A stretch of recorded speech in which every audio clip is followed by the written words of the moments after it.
Welcome to the podcast. My name is Danny Cola.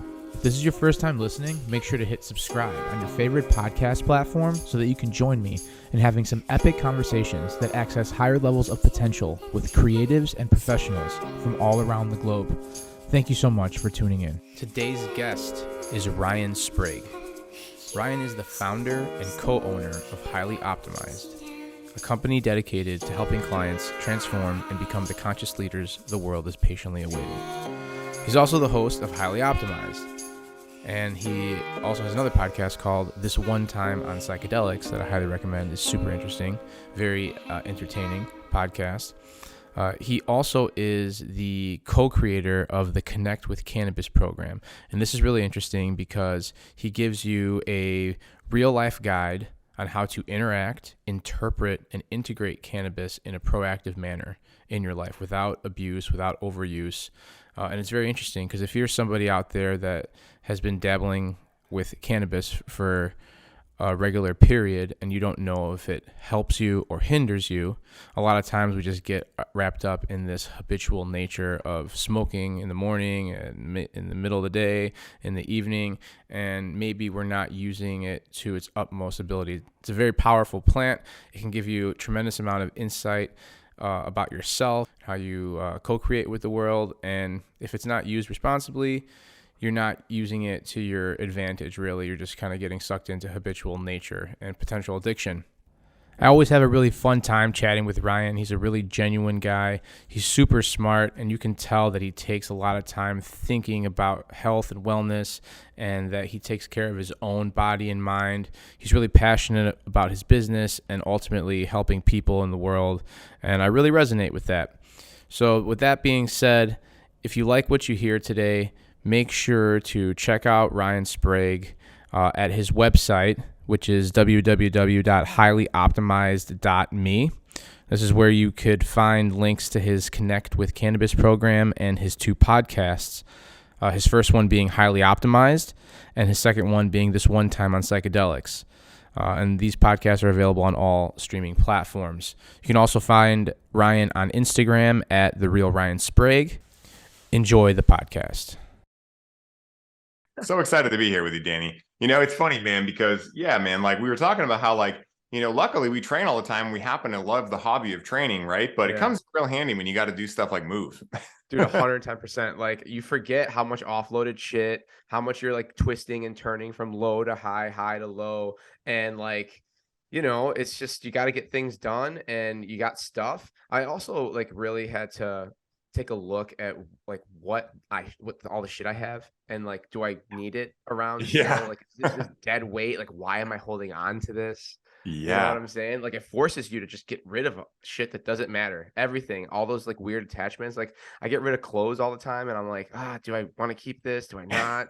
No, but this is from this time. Who gives a fuck? It's you outgrown it, it's done. Get rid of it. And it feels good. It's this alleviating feeling, right? 100%, dude. It creates space, literally physical space, but also it creates emotional, mental, and spiritual space too from new things to be born into. Because, again, it's we can have a whole metaphor happening here around if you have stuff cluttering all your physical space, it's a representation of your inner world, and so not only does it feel great to let go of that stuff, but it also feels nice to know, oh, well, I guess my mental and emotional state is doing pretty well as well, so that's really 100%.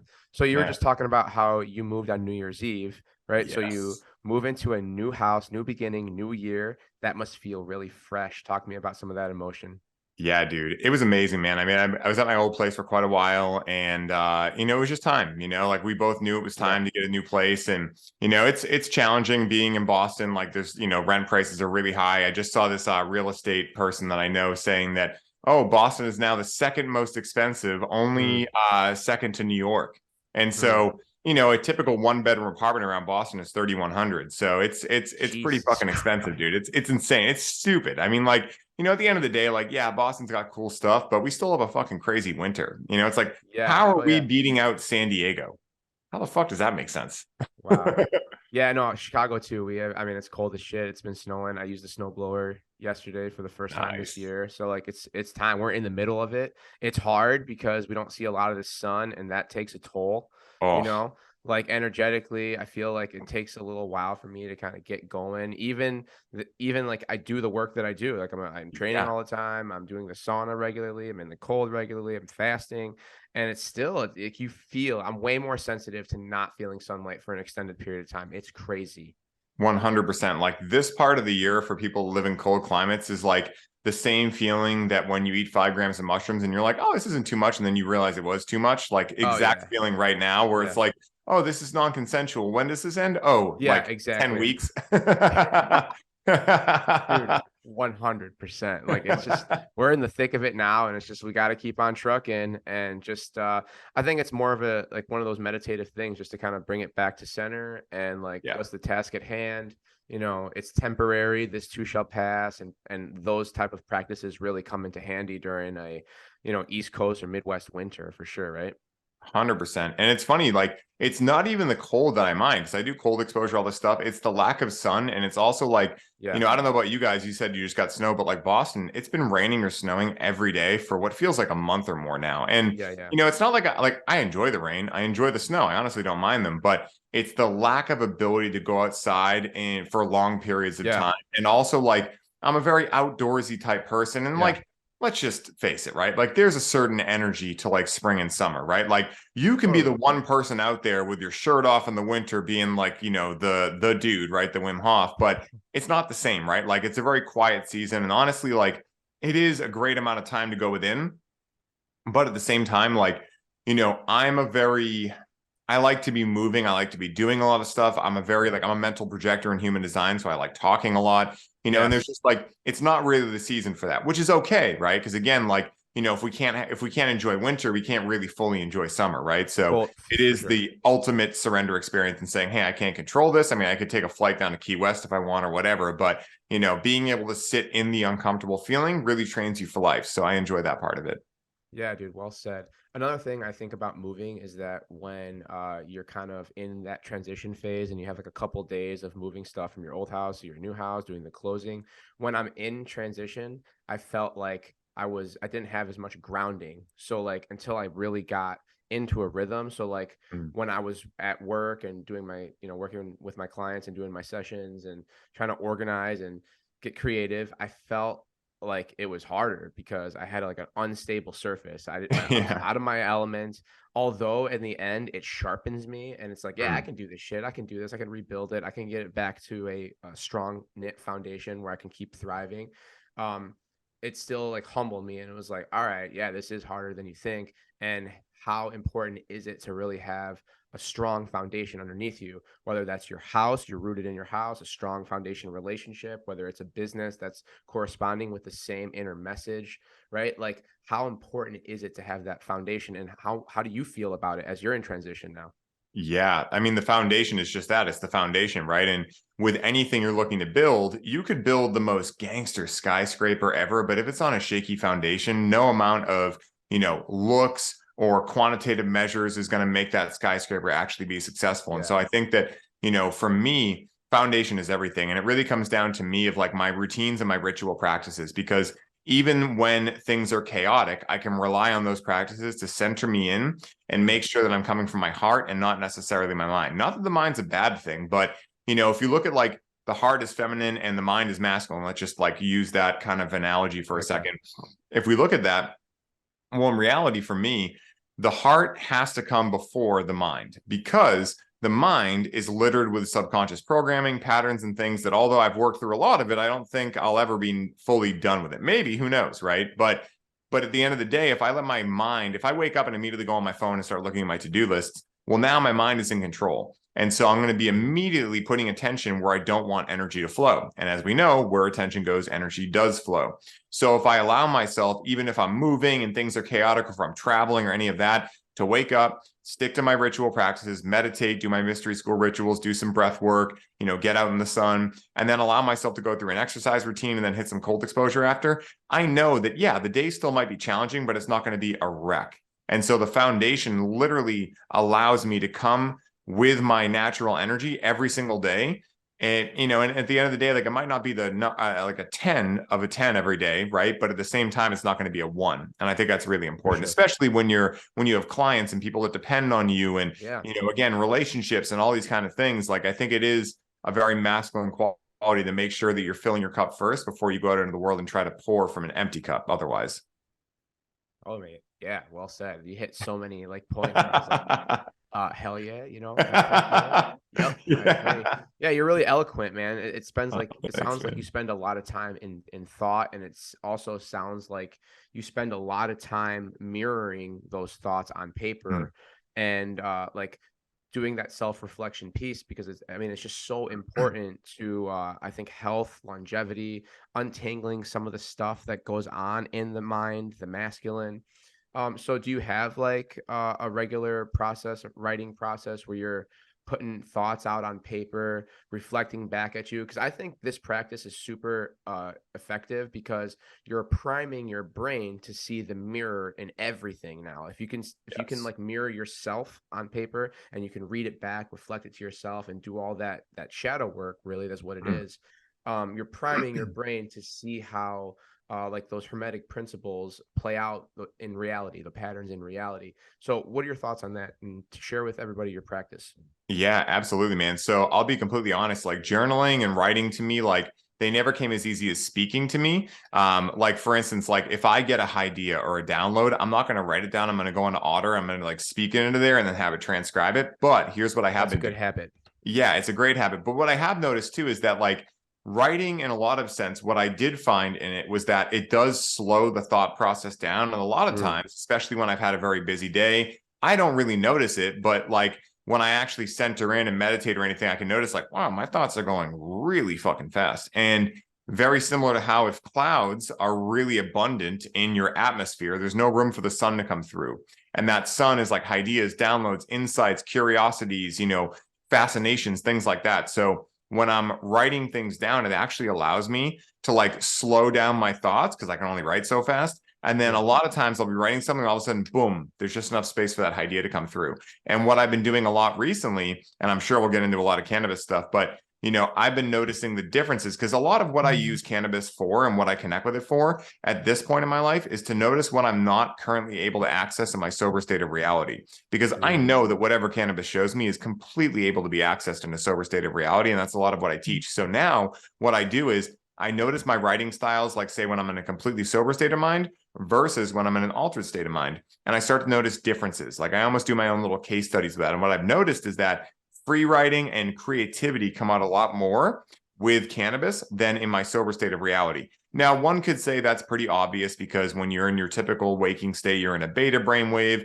You're probably got a little bit of an upregulated sympathetic response because you're getting your day going. When you're on cannabis, on the other hand, you're sitting with the plant, you're actually getting into alpha and even a little bit theta waves as well. And although cannabis does produce a sympathetic nervous system response on onset, it does bring you into down regulation. And so, of course, if I have more space and I have more like, relaxation in my life, of course, the creativity is going to come out. So it then shows me, oh, I really like that. And now there's something that I've got a idea on that like I would like to integrate into my day-to-day reality. So what I've been doing is waking up an hour early. So now I have ample time where there's not a time limit per se on how much I can write. And I've noticed that that allows me to get more into my creativity and write a very similar way than when I'm on cannabis. And so very interesting stuff, man. But I'm constantly like just getting curious about like, hey, what happens if I do this? How does my writing style or my speaking style or my performance change? And then I'm constantly going back to the drawing board. And I think that's like really why I started Highly Optimized as a whole, because I'm constantly fascinated with how I can make my physical, emotional, mental, and spiritual well-being on point and be highly optimized. Dude, again, like just throw you the low pitch softball, the underhand softball, and then just throw it out of the park. Hit it out of the park. Jesus Christ, that's amazing. Dude, it's natural between us, dude. Yeah. It's so easy. Yeah, of course. Yeah, it's cool. I resonate with your message. I think the last time we talked, you really fucking sparked me. Okay, dude. And I was thinking about this a lot, because it's like somebody that's out there living their truest nature. It's contagious, And I'm out there doing what I think right now is in my truest nature. Like I'm trying to use my God gives abilities to present to the world and to make an impact, whatever that is, whatever that even means. and it feels a certain way, but then when you interact with somebody else who's really doing that, it's like fire connects to fire, and then like boom, ideas, and it's like, okay, you gave me so much insight and light that it just kind of cleared up some things that was foggy at the time. Oh, And I cool. just I kicked it into another gear, another depth, because of our conversation when we spoke last, and I really Mm, appreciate that. Since then, I got my podcast going up again, like pretty quickly, and just really consistently, and just I've been thinking about that a lot in the last year during the whole move and my wife being pregnant and all that. And it just was like, all right, the foundation's from, it's under me now. Now's the time, gotta fucking go. And I just kind of figured it out, and I'm still always trying to figure it out. But yeah, dude, like you really impacted me. So I want to go back to the whole writing thing real quickly. mm. So setting up today for this podcast, I didn't do any cannabis for 3 days, the 3-day rule, right? Beautiful. And it was good. I didn't feel like pulled to it really. Sometimes I did, but I'm like, nah, it's okay. Just chill. Mhm. The podcast is coming up. Do it right before the podcast, see what happens. And just like, without failure, it is such a wonderful, like, highlighting of patterns that feel coherent. Mm, And I realized that's also coming through my lens, which is another factor to like the information that kind of pours through. mm. Um, but yeah, dude, like I did it like an hour ago. I hit a joint. I bought it from the dispensary here, a sativa uh, blend of cannabis, and it just like it stimulates me. I had a day where I interacted with a lot of people, and it's cool. But now I was sitting in my garage, and I came into my house, and then I started writing things down, and it's wonderful because things get highlighted in a nice clear way, and the writing piece came up to me, and I was thinking about like, okay, well, how much am I actually writing? How effective is it? But this idea of mirroring yourself really resonated in that Mm, moment, and it was just like a freshness to my thoughts, but at the same time, like that needs to be built like a skill in order to like take that bandwidth of information that's coming through at rapid speeds. So talk to me about how we can actually wrestle with this, because it's difficult, and yes, it's coming through my lens and I'm experienced, and I practice this stuff, and I take breaks, and I have a lot of cannabis, and I love like just the mini psychedelic adventure it takes me on physically and mentally, emotionally. But yeah, talk to me about how like you can actually learn to wrestle with this and not let these let's say incoherent feelings guide you, the overwhelmingness, the anxiety, the paranoia, because that could really overwhelm something. And if so, like what other messages are coming through the paranoia, the anxiety, and how important is it to listen to it if you're ready? Yeah, that's a great question, man. I think within the cannabis space, what I choose to believe, now again, I can't show anyone a quantitative, double-blind research study that shows this, but what I choose to believe is that everything is there to help you. And that's like one of my pretty much rules for life. And why do I believe that? Because if I believe the opposite, that things just happen and they're by chance and there's no connection to anything, it's just not a fun way to live. And so that's why I choose to believe that. So if we lead that over into the cannabis experience, yes, cannabis is going to open up the ability to show you a lot of stuff, right? The way that I kind of see it is almost the clouds part, right? Or rather, what's a good analogy for this? It's almost like, you're on a boat that does not have the ability to be led by you. And so you're kind of getting taken by the waves. But if you freak out, right, and you start going, oh my goodness, the boat's taking on water, any of this stuff, it can be really challenging to get through. But if you just focus on the task ahead, like, okay, some water came in, I'm going to take that out. Oh my goodness, look at the sky, right? And you're able to go around like that, it can get a lot easier. And so for me, when anyone interacts with cannabis, there's going to be a lot of information that comes to you. And this is why intention is so important, because again, there's so many side quests one could go on, right? So if someone doesn't even know why they're interacting with cannabis, then they're going to interact with the plant and they're going to have the experience happen to them, right? Because they have no idea why they're even there. And again, it's not a judgment. It's just like, I think a lot of people fail to recognize this. And this happens with everything, right? It happens with water, with food, with everything. But it's much less easy to feel the effect of a lack of intention on food than it is with cannabis, right? And so like, because again, it's a psychedelic, right? So you're opening yourself up to a deeper sense of sensory awareness. connection to the five senses, the spiritual senses, the psychic senses, all of these ways to connect and relate to your reality. And so when you're going through that, some of the challenges that, let's say that you have an intention to be happier after that joint, right? And then you start to get brought on the side quest of anxiety or depression or paranoia or any of these quote unquote undesirable states. Well, if you understand your main quest was to discover how to be happier, then you can relate and contextualize this anxiety, paranoia, etc., as happening for you, and maybe the thing standing directly in the way from you being able to access your happiness in a sober state of reality. But the challenge is, if you don't know why you're going there and you don't know what your main quest is, then the side quests are all going to happen to you, and you're going to come out of it like, oh, cannabis makes me this way or makes me that way. And you're going to fail to recognize one of the biggest lessons plant medicines as a whole have to teach us, which is that we're much more powerful than we think we are and that we've been told we are. And so when we practice intention and things like that, the cool thing is that, you know, on average, I think I saw a stat that said, I think it was above 18 people, or no, 18 and under have an intention span of like 0.8 seconds on average right now. And so if you think about, like, if I'm trying to convince someone to put intention on their food, right? Like they're like, okay, I put my hands here and I picture light going into it and something happens. I'm like, yeah. And so they do it. And they're like, it tasted the same. I don't really know what changed, right?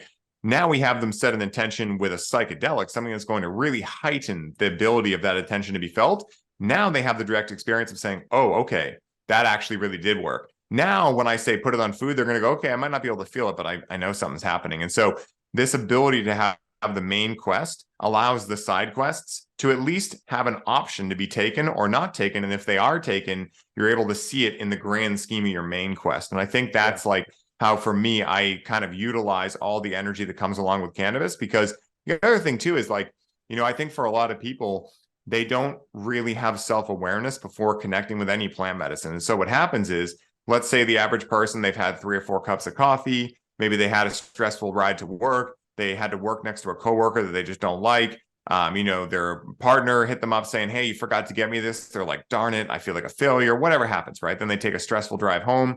They get home. Kids are there. They want to see them. They're super excited to see their kids, but they notice, like, oh, I'm just like, I need to chill out. So they go smoke a joint, right? Now, this person who already had a lot of information in their reality from an upregulated nervous system, maybe a job they don't like, stress, etc. Now they just bombarded themselves with more information. And I think this is the challenge that I see with a lot of cannabis, enthusiasts across large, is that, you know, they don't really have that awareness to realize, like, hey, maybe right now I actually need to do some down-regulatory breath work, get in some cold exposure, and then maybe I can go to cannabis. But again, it does bring a lot of information. So I'm glad you brought that up. And that's how I balance it. You know, my first step, even before intention, is checking in and saying, like, how do I feel right now in my nervous system? How do I feel in terms of my thought patterns? Like, where am I in the world right now? And then from there, I can either choose and discern that, yes, I do have the energy and space to do this. Okay, cool. Set an intention, go into it.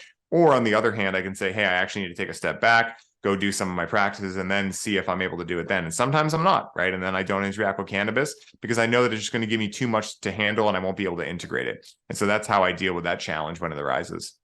That's amazing. You can almost use that what do you call that framework of the way you use cannabis for anything in life. Just insert said behavior there. Yeah. Like, you're talking about having the self-awareness on where I'm currently presently at, my state, my mental, emotional, my physical, what has gone through me in terms of information from food, information from blue light, Wi-Fi, information from, media and so on. And what's my intention? What am I looking to achieve going through this experience, whatever that is? And, like, I think that's a very interesting blueprint you got right there, because if we do that, then we're consciously creating things, as opposed to being just unconsciously going through the flow. And that's dangerous ultimately when it comes to long-term health and wellness, because then we're ignoring signs that are red flags. We're ignoring incoherent patterns within our body, our relationships, our business, or whatever. And when we let that go for too long, then something very, like, abrupt happens, like cancer or disease, an accident, or, this is why I think about things not being random sometimes. It's just not being perceived by the person going through the experience, or said people going through the experience. So it's very interesting the way your blueprint is towards something so powerful like this. Yeah, I feel like it can be taken towards anything, but again, when it comes to long-term health and wellness, again, self-awareness and intention with your behaviors are super important. And then especially learning about the nervous system and how stress and trauma are really driving factors of everyone's emotional motives behind their behaviors, right? absolutely. And then One of the you're talking about cold plunge, you're talking about exercise, you're talking about getting good sleep, mineralizing, you know, doing that breath work that down regulates the nervous system and gets you in this equilibrium state. Why are we trying to do that? Like, I want to hear your explanation on like why that's so damn important. Yeah, this is amazing because these are the questions I don't get asked enough when I come on shows, and this is the stuff I love to dive into. And one thing I wanted to say real quick too is, what does intention really do on like a more, I don't know, spiritual level, or maybe even physical? Some might argue on any level: physical, Well, can emotional, I pause mental, you spiritual. real quick right there? Yeah, So we yeah. have an intention. What are we doing with that intention? Are we saying it out loud? Are we writing it? Are we just constantly thinking it? Let's get it out of our head onto paper, maybe speaking it out into the existence, right? Like, what is my intention? I even do this with my meditations. I say, Great Spirit, show me in which way that you're the purest form of you coming through me in this physical third dimension, Mm-hmm. in the highest level of potential possible. Show me your truest expression, some version of that. And then I just shut up. I listen to where I'm going. And then it's like, download, interesting. And then just like lovey-dovey good feels, right? Or things that make me go, interesting. So like, what is that intention? How do we do it? What are we saying it? Are we writing it? What's the best way, Ryan? Yeah, I love this, man. So, really what I think intention does on a more like, again, spiritual, but someone could argue any level, is it trains us to actually think in terms of what we do want, right? Because think about it this way, right? Like, I know before I got into this work, I could tell a whole list of what I didn't want to be, what I don't like to eat, what I don't like to do in my day. But when someone asked me, I remember when Mark England first asked me, like, what do you want? It was kind of like, oh, he stumped me, right? And I think this is a common trend around a lot of people, at least a lot of the people I work with, where, they have this whole laundry list of things they know they don't want. And it's the classic example of like, we joke about, women when it comes to what they want to eat. It's like, well, I don't want this, I don't want that. It's like, what do you want? I don't know, right? But I think men do that too, 100%, and me and Rachel joke about that all the time. And, I think that, how I do intention, and again, my way is not the right way, it's just a way, right? It's the way that I found I really like it, is I like to speak it, because abracadabra, with my word I create, right? So I'm spell casting to the universe, right? And I do this very intentionally every day, twice a day, with my mystery school rituals. So I'm very used to putting things into either the Galactic Federation or Father Sky and Mother Earth, right? Praying to different entities to be able to manifest what I'm looking for, right? And so when it comes to cannabis, I'll always, like, exactly how I'll do it. I use the volcano all of the time. I never, ever use anything else. Not again because it's the right way. It's just, I just love the bags personally. It is healthier, yada, yada, all this stuff, but I don't want to get on a soapbox about why people should vape. But here's what I do. So I first of all, when I'm grinding it up, like, this is cannabis I've grown, I put my energy into, my love into.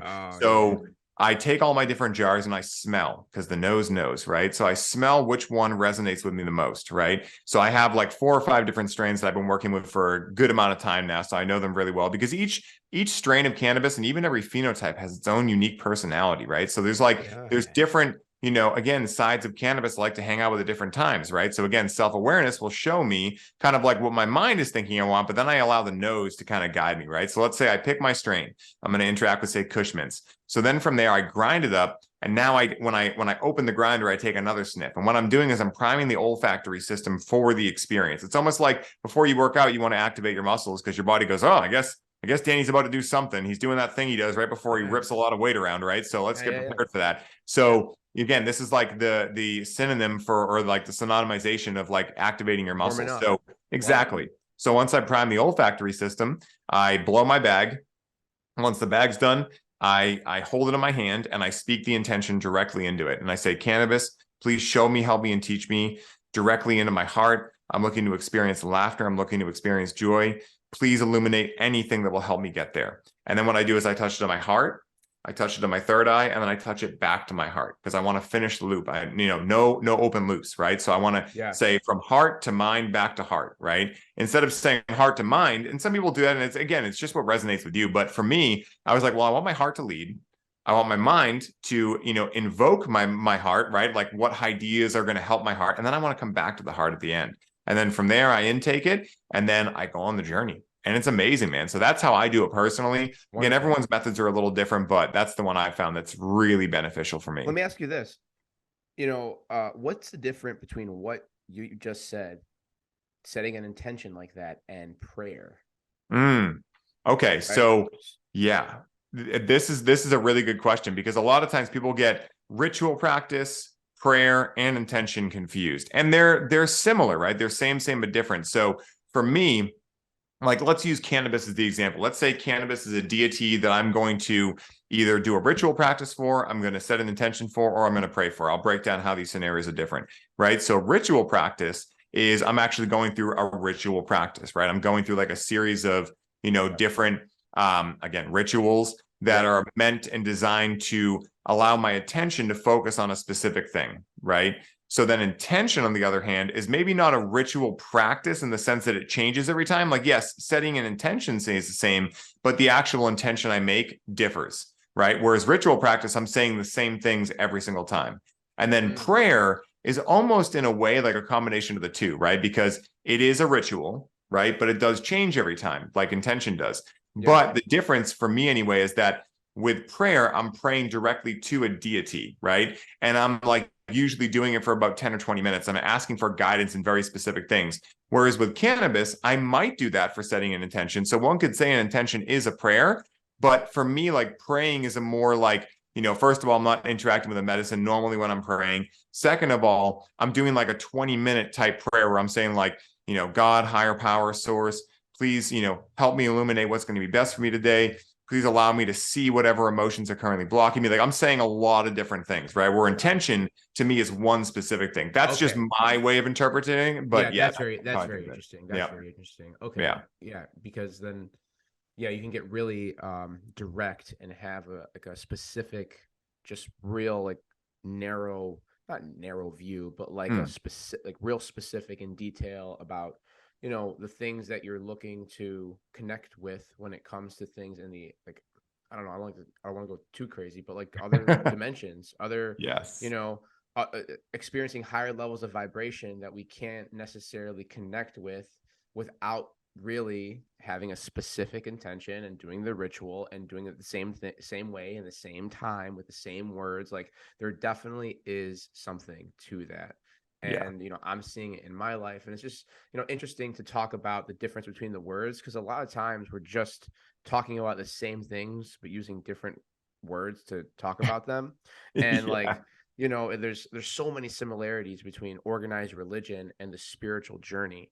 It's like we're searching for God, but what does that even mean? You hear, I heard this thing about Joe Rogan and Naval Ravikant talking about this same thing, but they're like, it's this trite idea because you're constantly just going in this loop.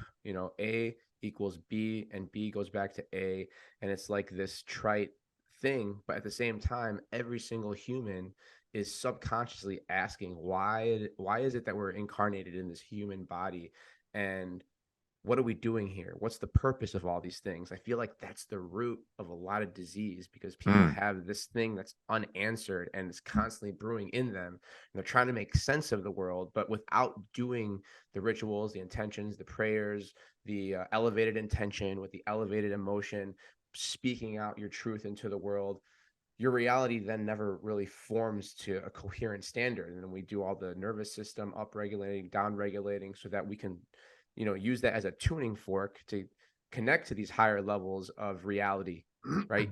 They exist. We just, we can't necessarily see them, but they exist. It's like higher octaves in music, all sorts. And it's like the more combination of chords are richer and they sound more coherent, and then the patterns, they move together, and it's just like, oh yeah, I like this. Like, you listen to a song that you haven't heard in a while, and it's just like instantaneously lights up in you, if you're fucking human. Like, this is legit stuff. And even if you ask a musician, it's like so many musicians are like, dude, it's not me playing, it's something else that comes through me. I'm just the conduit. I'm just the whatever, just the channel.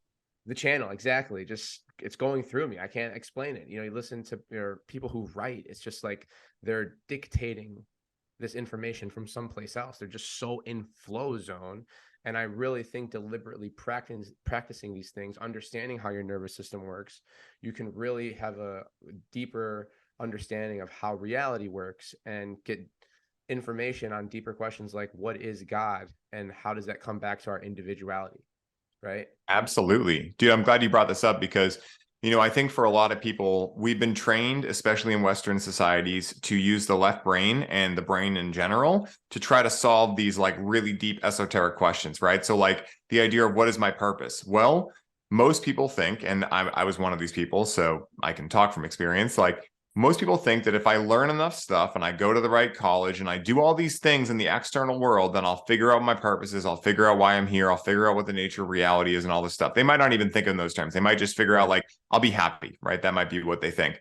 But at the end of the day, knowing and realizing are very different. And I've never heard anyone else talk about these specific two words in this way, but I imagine people have talked about this concept before, where like we've been trained that if you want to get good grades, what you pretty much have to do is cram and regurgitate, right? So if you're going to learn about sociology and you have a test, you're going to read the information, you're maybe going to make flashcards, you're going to be able to recite it, but you don't really know the experience of being a social worker just because you took a sociology course and passed the test, right? Like those things are different. You might know what to do in a situation based off of what you learned in that class, but until you're in that situation, you really don't know what that experience is. And I think the big challenge is that people are expecting to know the answers to questions like what is God from reading from a book. And there's a great quote that Paul Chek says a lot, which is, if you need scripture, you're not enlightened. And if you're enlightened, you don't need scripture because you're connected to something deeper, right? And so I think a lot of the time, and I'm not dissing anyone who goes to church or anything like that. It's just like something that I've noticed amongst a lot of people that are religious in my life, right? Like they're dedicated to like having to go to this certain service and do this thing where I'm like, God's all around us. Like we don't need to go to a certain place. Like it's beautiful to have a certain time where you're going as a ritual practice with your friends. But, I think a lot of times people get stuck into this structure of like, oh, I need to go to this place and then I have access to God, but I don't really do. The priest does, and I need this third party. And it's like, I think like, this goes back thousands.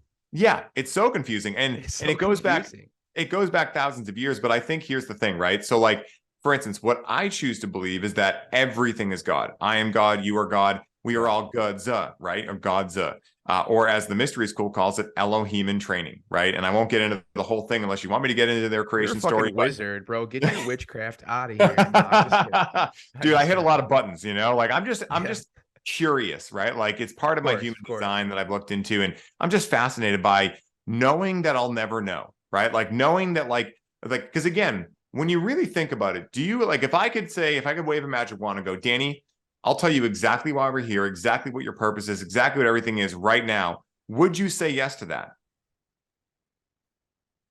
Fuck. I mean, yes. Well, think about it, right? So like, here's why I would say no, right? Now, again, a lot of life is the mystery, right? And so like, I take this example, right? If Christmas was coming up and let's say you're 10 years old, right? And you happen to open a closet looking for a vacuum cleaner, and all of a sudden gifts are right there, right? Would you choose to look at them, right? Yeah, absolutely not, because you don't want. Yeah, I got it.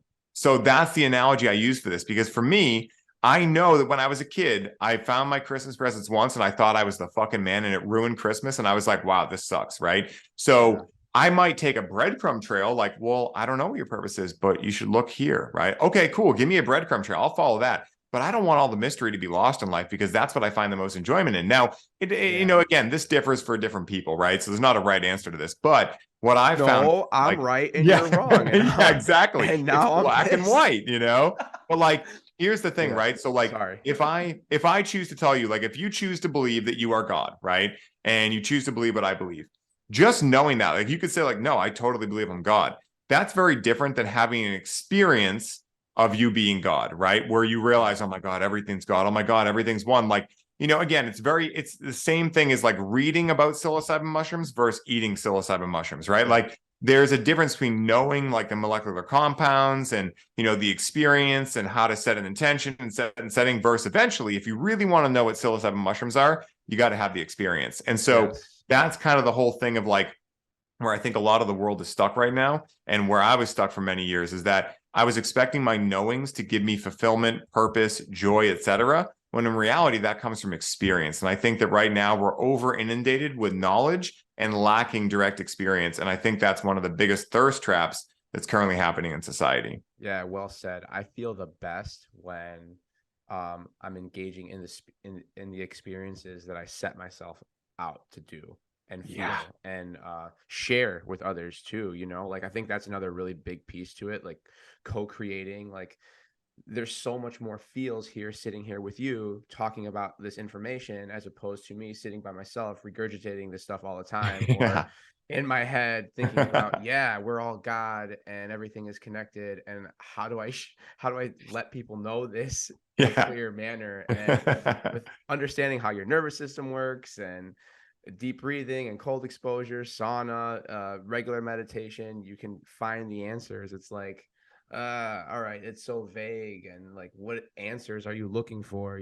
I just think on the other end of this is nihilism, and living with this feel that nothing matters and it's all random, because I feel like ultimately if that is at your very core, everything will suffer because it's such a low level vibration. It's like your creative work is gonna suffer. I feel like, maybe I'm wrong, maybe that's just my individual thought. I just don't think anything good could come from just like, we're just a bunch of random molecules together, and there's no real deep meaning behind the fact that you and I are having this conversation about the mysteries and the beautiful qualities of reality in the universe. 100%. I mean, I think the nihilism thing, and, some people might disagree with this, but this is my personal thought on it is, I would ask yourself, if someone out there is feeling nihilistic, it's like, what part of you is feeling that feeling? Because there's a part of you that knows that everything matters. And at the same time, it reminds me of that quote, nothing you do matters, yet it's very important you do it, right? So a part of you might believe nothing I do matters, but another part of you believes, yet it's very important I do it, right? So again, a lot of like, what I do in my own work with my clients and things is parts work, right? So instead of saying like, oh my God, this part of me that thinks everything sucks and I hate it and I want it to go away, it's like, no, that part of you is there for a specific reason. If you choose to believe, again, like I do, that everything is happening for us, right? Now, again, part of the reason I believe that is because it gives me a really good framework from which to deal with a lot of life's challenges that are a little bit slipperier, like nihilism, like these things that happen that are, in a way, a mental disorder, right? It's not your heart or your soul or your spirit, as I see it, believing that, right? It's that you become so oriented up here that you don't know what you don't know. And the caveat is you'll never know anything, because nothing is really objective in life, but that's a whole other rabbit hole we don't have to go down. But, it's like, because we can get stuck into a conundrum real easily with these kind of conversations. Well, this is that was the essence of the conversation between Joe Rogan and Naval Ravikant. It's that it's like this mirror thing. I forget what the term they use that describes these three, let's call them axioms of talking about God. It's just you find yourself looking into a mirror that's infinite all the time. Yes. And like, when you asked me earlier, like if somebody could tell you what it's all here for and what the nature of God is, it's like, it's infinity, Yeah. And that's really difficult for the human brain to wrap around. It's like the concept and notion of infinity. It's just, so what are you saying? Consciousness is just like this ever forming, self-loving intelligence that's self-organizing and coherent and incoherent all at the same time for every single possibility that can completely exist in the realms of the universe. It exists, and at the same time doesn't. Like, this takes real just thinking about, like, deep thinking and work around some of these concepts. And I feel like all of us are subconsciously going there, and we don't even know. We think we have comfort in our religion or this and that, and that's the illusion of comfort, the illusion of safety. Like, I got friends. I think of this guy. His name is John Beneducci. He's known as the Manimal. He's a Bellator fighter, And he talks about, no, dude, safety's an illusion. He's from Brooklyn. And he's like, you think you're safe because you're in your house and this and that. He's like, but when really shit hits the fan and, you know, let's say fucking earthquake is happening or there's a, you know, some major catastrophe, like you ain't shit, bro. This is all like, you think you're safe, but you're not necessarily really safe. So like, you know, I think the things we're talking about, this esoteric type of knowledge, it's hard to like, it's hard to retain for so long. You really have to, you know, read about this type of stuff. I don't know what your thoughts are, but when I first started going through, I'll quote it in air quotes, this awakening, this spiritual awakening, when I realized everything is mental, all is the mind, as above, so below, and seeing all these patterns in reality, like duality, like up and down, black and white, and everything that's in between that spectrum, it's just like, oh, okay. It's very interesting how things are all relatable and connected in this interweb, right? And I also think that there are there's symbolic representations in reality that show these connections, like, you know, the internet's ability to function, and then what we're learning about the fascia and how like the fascia works like the internet. Maybe, and we talked about this last time, maybe the cosmos work like this too. It's like where everything sits on this hive mind that's just constantly interconnected. Mycelium under the ground, it's communicating with itself all over the world. And the way Paul Chek describes God, it's just God is, you are God recognizing God through itself, or God recognizing itself through itself, you know, and you can't have one without the other, and God is unconditional love and is that which has no other. So it's like, this is something you have to wrestle with and deeply think about and see patterns in your life as you experience, as we're talking about, you know?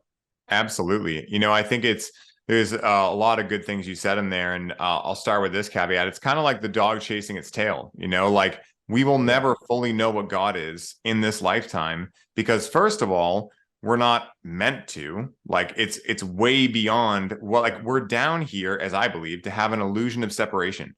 Deep down, we know that we're God. We know that everything is God. We know that everything is divine. But we're here to play a game, right? A very important game for soul evolution, so that God can know itself, so that we can know ourselves, right? And I think that at the end of the day, you know, like these types of things are not fully able to be recognized. Like if you look into the tree of life and you look at, you know, because I'm in a Kabbalah program right now. If you look at the top sphere, Kether, if you read a book called Mystical Kabbalah, they'll talk about how, you know, in that sphere, which is the closest you can get to God, the magical image is of a bearded white man, but you only see half of his face. And that whole like idea there is meant to symbolize, like, you can't see all of his face, because if you do, you don't come back, right? Like it's almost like, you know, again, like I would imagine, and again, what I'm about to say, I have no evidence for, but I would imagine that like people that have NDEs and things like that, maybe there's an opportunity to be like, do you want to see what you got on Christmas morning? And if you do, you can't come back, right? Because again, now the game has been solved, right? But, you know, again, having faith, though, right, is knowing that thing is there, but not needing to know how to explain it, or not needing to have like the full remembering of it, but knowing enough. It's almost like, you know, if you have a really beautiful partner and you're somewhere overseas, right? Maybe you're in military or something like that, you know, like you might not be able to go see that person, but you have faith they're going to be there when you get back. And that faith can lead you through things because you know they're there for you. Maybe you can talk through letters, right? Similar through prayer, all these things. And again, like whatever you choose to believe, you'll find evidence for. So if you believe that everything in the world is pointless and nothing matters, then guess what? You're going to find exactly evidence for that. If you choose to believe the other, you'll start to find evidence for that. What is that really speaking to? That we are creating our reality as individuals, as part of a larger collective, whether you want to call that God, the quantum realm, source, Allah, Christ, whatever you want to call it. We're all talking about the same thing. But I think that, you know, one of the challenges that you were talking about, those existential truths. And this is where people get in trouble with psychedelics, like exactly what you were talking about. That is, so I have a gentleman in the ceremony circle. His name is Mike, and he recently got into cannabis, and he went through this exact thing you talked about. So basically, he was sitting at home. His wife is a performer, so she was out like on tour down in Mexico. And so he started like, you know, he was watching this like, you know, thrilling show or like action movie or something. And he was watching in this movie, like some girl gets taken and the guy like goes and rescues her. And in his mind, he goes, I could totally like, you know, do that. I could keep my wife safe. right? Like, and all of a sudden this voice said, how do you know? Like, how do you know you're walking on the street and someone doesn't just shoot them, right? And in that moment, he realized, holy shit, that all fell away from that. Complete barrage fell away, and he realized the real truth, which is that you can't control anything. Now, at the end of the day, you can liberate yourself from that, from realizing that if you choose to believe anyway, that you're infinite and that you were never born and you never die, your true self, right? Then yes, the physical body would die, but maybe that's meant to happen too, right? Maybe everything's happening for us. Maybe everything happens in divine time. You know, I remember I talked to this guy one time who extremely advanced spiritual gentleman that I had a relationship with at one point, and still do actually. I mean, he's an amazing body worker and helps me out a lot, but he was saying that he's died and come back to life 3 times. He's had a wild life. And so he was talking about one time he drowned. So him and his friend were jumping off this like waterfall. They were probably like, I don't know, 20. And when he jumped in, he hit a rock. He hit his head on a rock and he passed out, and he got stuck under this rock that was under the water. And so his friend comes up, starts looking for him, can't find him, right? As soon as this starts happening, after a couple of seconds, he has this out-of-body experience and looking at his friend, trying to look for him, right? And then he sees his friend get out of the water and be like, oh my God, I got to go find a ranger. And he starts running down the road, this dirt road in the middle of the woods. And he said, oh my God, he's never going to find me, right? Like, I'm going to be dead by then. And then he heard his friend go, oh my God, I'm never going to find him if I keep looking for this ranger. He's going to be dead by then. And then he was like, holy shit, he can hear me, but he doesn't really know it's me. So he goes, dude, I'm under that rock. And he goes, oh my God, I think he's under the rock. And so he watched, right? Like this guy, his friend, save his life, pull him out. And as soon as he pulls him out, an ambulance drives down the road, middle of the fucking woods, right?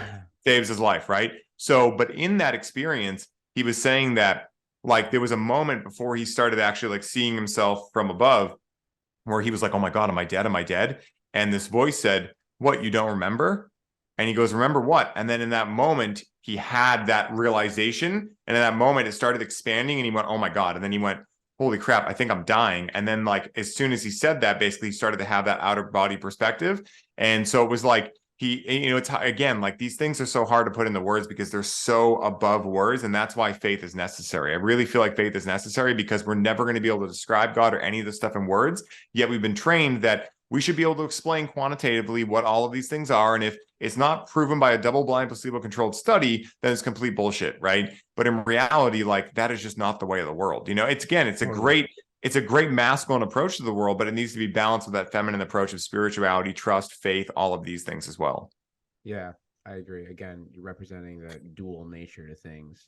You know? Yeah. And I feel like it's definitely important to ponder some of these deeper questions because I think at the end of the day, no matter which way you get there, it brings you a sense of peace and calmness and wholeness, you know? And I think those qualities are also important for long-term health and longevity.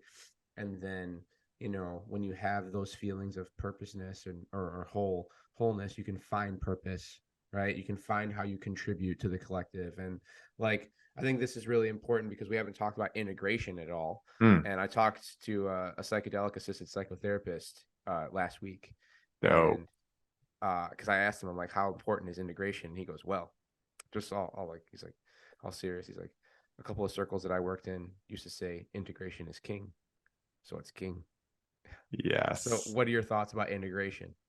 Well, and like how like we're still like third dimensional beings. We still have to, we're here, right? We still have to orchestrate in real time in this third dimension. So how do we take those pieces of information, those cathartic moments from our, you know, our ceremonial, intentional, ritualistic type of things that we do to seek insight and all that? Like, how important is integration?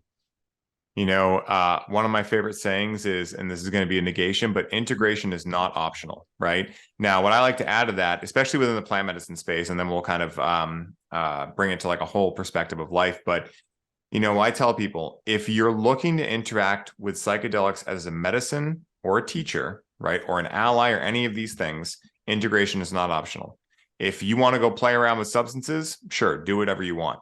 But for me, and again, I've done that before, again, no judgment, but I just know discerning wise what I'm connecting with these medicines for now in my life. And so if you want to actually see your life improve, you must integrate, right? And this doesn't just exist with plant medicines. Like, say, for instance, if you want to get really jacked, right, then you have to track macros. You have to then eat the food that you have on your calendar, right? Which is integration. And then you have to track how you felt after. Did you feel good with grains? Do you want to go paleo? Did that or did that workout routine or that program you're in, did it work? Did you need to fine tune it a little bit? Like, this is actually how you become better, and by better, I don't mean objectively like a good or bad, because duality is just a construct made in the mind.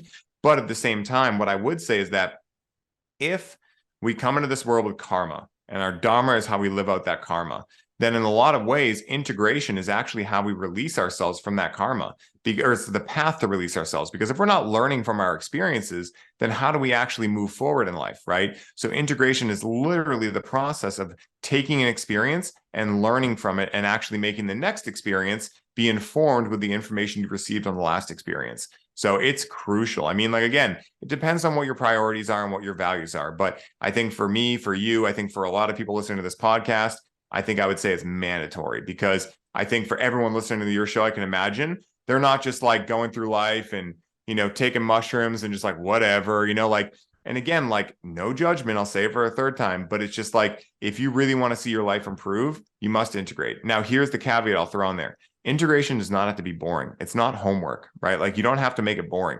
A lot of people are like, you got to journal after. I'm like, what if I don't like journaling? You just got to journal. I'm like, fuck that. I'm not going to do it. You got to follow the fun, because I really believe that life is all about having fun. It doesn't mean that fun comes without challenges, right? Like, just like a kid will be running around having the best time of his or her life.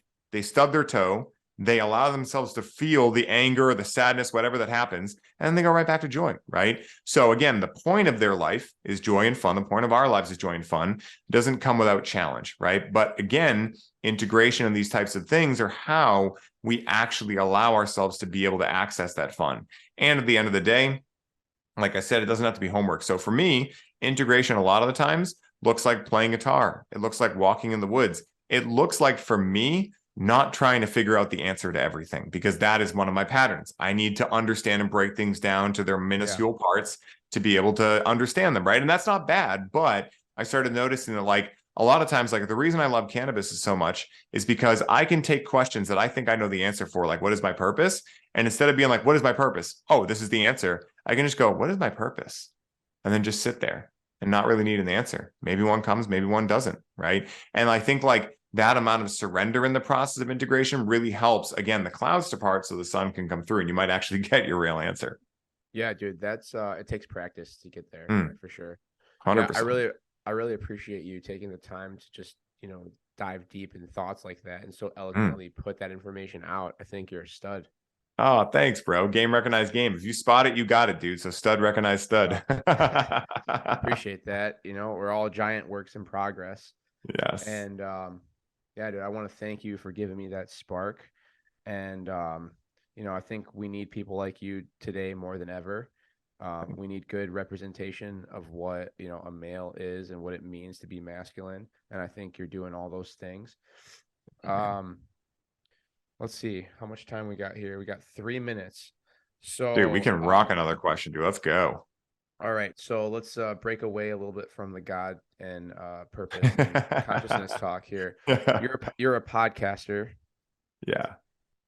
You do a lot. You've done a lot of episodes. Why do you love podcasting so much? And what are some of your favorite podcasts that you like right now that are in your top 5? Great question, man. So, I actually made a reel about this the other day. Podcasting was my start to everything that I'm doing now. And it was something that was burning out of me. Like, for me, like I don't know if you want to call it core values or whatever it is. Like, my reason for living is to connect with other people. Like, I love that. I think humans were very like, we're connection meaning machines, right? Like, we crave connection in our lives. And so for me, especially as a business owner, like, I love networking. They often say it's who you know when that you get ahead in life. And that is so fucking true. I mean, like, think about this, right? Think about if you could start a platform where, like, say if you try to reach out to Paul Chek and you're like, hey, Paul, you don't know me, but, like, would you like to hop on for an hour conversation? He's like, dude, I got stuff to do, right? But then you hit him up and you're like, hey, Paul, would you like to come on a podcast and talk to me about your journey? he might say yes, right? And so it gives you an opportunity to now have this reason to talk to all these people that you might not be able to talk to. And now you're able to break the ice. And now someone like a Paul Chek's like, man, I like you. Like, come by my house sometime. Let's hang out, right? Yes. So it's a way for you to get into these people's worlds, these people you value, and also just like random people too. Like, again, we met through podcasting. Well, I mean, we met before that, but again, like we got to connect heavy on a podcast. Yeah. It's like, all of these things. I mean, podcasting with people like Aubrey Marcus, like I could have never dreamed of this stuff, right? Like if I didn't just start doing, again, like the reason I love podcasting more than anything, I'll answer it for you in this way, is because it was me following my fun. For me, it was my fun. That's why I love it so much. Like for me, it's what I live for. And for someone else, it might be different, but for me, that's why I love podcasting the most. Yeah, I definitely resonate with that. I think we have a lot of very interesting similarities, and I feel the same thing. And I've said that before. It opens up so many doors, the networking thing. I probably wouldn't be where I am today if I didn't start a podcast when I was a high school teacher. It forced me to think about like, what the fuck am I really doing here? I seem to be spending an awful lot of time on this podcast. Like, do I really just want to have this job? Is this necessary? Can I do it in another way, And we share that same thing. And going back to the Aubrey Marcus thing, like, of course you dreamt it, dude. You intended to put that out there. And I saw it written on your board at your old place. And there's something to that. Like we talked about it earlier, the writing on and seeing it on the board and making it like contextual and in the third dimension, and how it's like it's in your face all the time. So at some point, consciousness has no point but to pull there, where you put your attention on, like, that's where energy flows. What's the saying? Where attention goes, energy flows. Yeah, one of my favorite sayings, dude. Such a good rhyme. 100%. And it's interesting being like spiritual and shit gets such a bad rap, but like you're diving deep into it. You want to know everything about it, and there's so many things that make you go And I feel like at the end of the day, there's so many similarities between walking a spiritual path and so much of the stories that we've heard over millennia about people looking for God, and finding heaven on earth, or understanding some of these notions to the degree that we can understand, right? And conceptualize, because a lot of it, like I said, can get rhetorical and trite, and like we get on this loop, and it's hard to keep going, But then again, it takes a certain mental fitness to keep going. So it's been an hour. Since the last time we talked, I had a baby. So, dude, congrats, man. Thank you. Life has changed. It's one of the most amazing things about humanity and consciousness, and seeing like a version of your consciousness taking a physical form. Yeah, growing. dude. It's one of the most wonderful things. And when you cross that path in your life, dude, you're going to be an amazing father. Oh, thanks, and you're just going to love every second of it. I know it already, just because we're super similar. And so thanks for what you do. Thanks for being a really good example. And you lit my fire, and I'm sure you're lighting the fire of so many other people out there. And like I said many times, we need more people like you in the world now more than ever. So Ryan Sprague, thank you so much for what you do. Share with everybody where they can find your Connect with Cannabis program and your Instagram, and connect with you directly. Beautiful, man. Thank you again, Danny. It's been amazing. And for everyone listening, like, just remember that, even if you don't agree with things I said, like, I don't mind. At the end of the day, like, my medicine is not going to be right for everyone, but the idea here is to stay curious, right? Like, whatever it is for you, if it's mathematics, get curious and go into that. If it's spirituality, get curious and go into it. Whatever it is, follow the fun, and you'll always end up where you're meant to be, period. I love how you say hi, dear. Yes. That Boston shit. How do you say current? Current, like current. I don't have the biggest Boston accent. Some of my friends do, and it's hysterical. My buddy Eddie Madden has like the most picturesque, like curl up on a couch and just experience Boston type accent. Yeah. It's hilarious, I have a woman in my small groups. She has a Bostonian accent, and I talk to her about you all the time. And she says pizza. Her name's Melissa, and the idea. Yeah, idea. Everything that ends in a you pronounce with an ER, and everything that ends in an ER you end with an A. Yes. So it's backwards, dude. Backwards man. I'm backwards man to backwards man. That's I can walk back as fast as you can. That's Freddie Got Fingered, bro, right? Yeah, I know. Hell I yeah. don't see two LeBarons,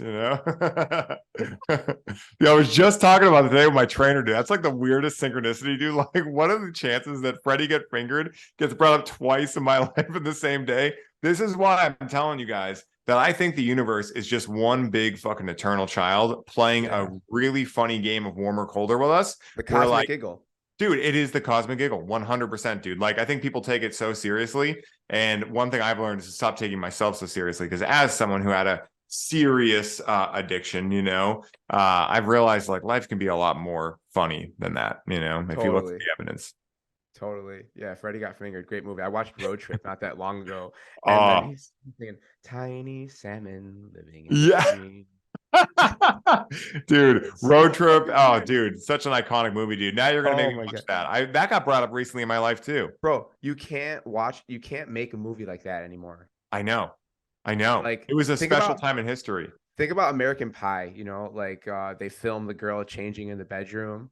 Like the next scene, if that was made in 2022, would be like police at the school, I know, kid getting dude. expelled, everyone's talking shit. I But know. here, it's just he goes to school in 1999, everyone's just laughing that he came twice in Yeah. front of that beautiful girl. Oh my God. It's just like we're living in a different realm right now. But yeah, the funniness to this, to things, the irony to life. It's just yeah, you're a cool dude, man. I'm glad that we have all this in common. I definitely want to connect again. Maybe come out to Boston. Dude, Are you come gonna on, do a bro. podcast tour in Chicago anytime soon?